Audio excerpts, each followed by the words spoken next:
Hi, this is Scott Garibay, and today I want to talk about Dungeons and Dragons, and I want to talk about Adrian Greensmith, who is an actor who was in Metal Lords in 2022, which is a fantastic movie about a current high school student who is a metal fan. Absolutely brilliant film with deep themes, and very direct connections to Dungeons and Dragons. Dungeons and Dragons is actually featured in the film. But I also want to talk about Harlan Coben's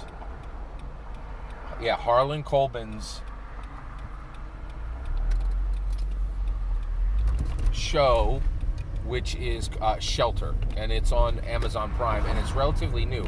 It's actually releasing right now. It just released episode 4, and it's a brand new show, and it's brilliant. It's like a young adult. It's a story. It's actually an intergenerational story with no genre elements, right? Which is the same with Metal Lords. No genre elements. These are real stories told in our current world, right? Very fascinating. But there's this actor in it, and his name is Adrian Greensmith, and so I really enjoyed his work in Metal Lords, and I was like, that was a great movie, right? But when I started watching Harlan Coben's Shelter, you'll find it over on Amazon Prime, and it's currently running, like it's releasing weekly. And I found that through Grace Randolph's content filter that she puts at the end of Movie Math, and I would not have found it without that, right? So this is really unique, right? So when I started watching Harlan Coben's Shelter at suggestion of Grace Randolph, and I saw Adrian Greensmith come on the screen. And immediately I was like, this is going to be better than I expected, right?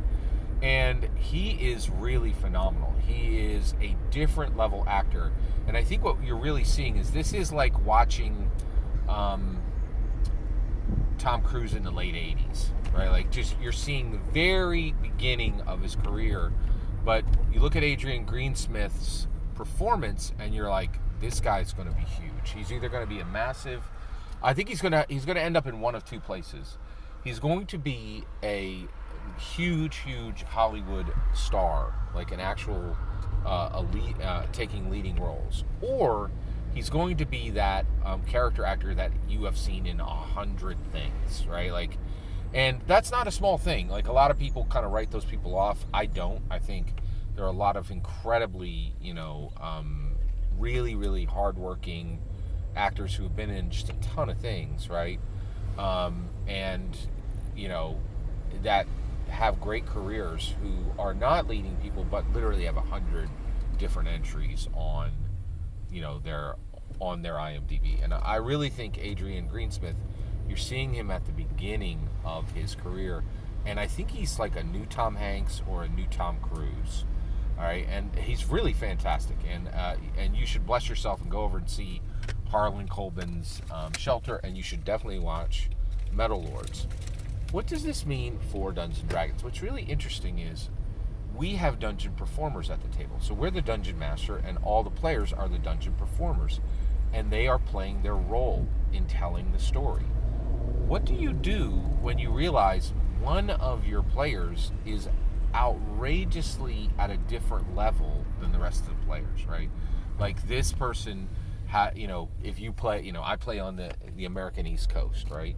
What do I do if I come across a player, I'm like, oh my gosh, I think this player may be one of the best Dungeons & Dragons players on the East Coast, right?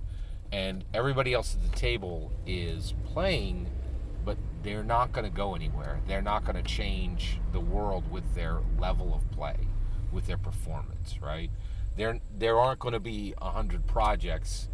I really think there's going to be 100 projects that succeed based on Adrian Greensmith's performance in them before his career is done, right? He is a Hollywood element, right? And I think that he's a cornerstone. You can build on him, right? What do you do when you're in your Dungeons and Dragons game and you realize, oh my gosh, I may have one of the best Dungeons and Dragons players in the world at my table?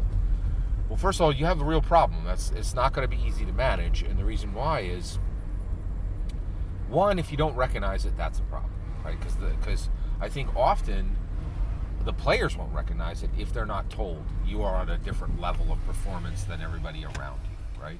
But how do you even broach that subject? How do you go to the player and say, listen, your level of play, right? Your mastery of the mechanics, your willingness to raise up the performance of everybody around you, and then to explore identity in a way that I have never seen in any other player is unique, right? And so do you make your game better to make sure that they're getting everything they need to be fed as a Dungeons & Dragons performer? Or do you even say, hey, this game is beneath you. You don't actually belong here. You belong with a better dungeon master I know, right? And I think you should stop playing with this group and you should transition to a higher level group that is doing more and doing more experimentation, more substantive transformation through their Dungeons & Dragons campaigns, right?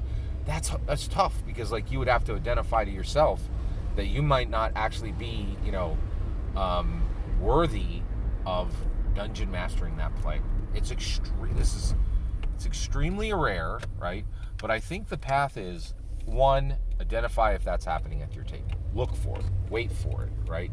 Be ready for it. Don't be shocked by it, right? It can happen, right? And I think it's really important we do this as we go into 50 years of Dungeons & Dragons. We've reached a point where dungeon masters have been trying to up their game for a while.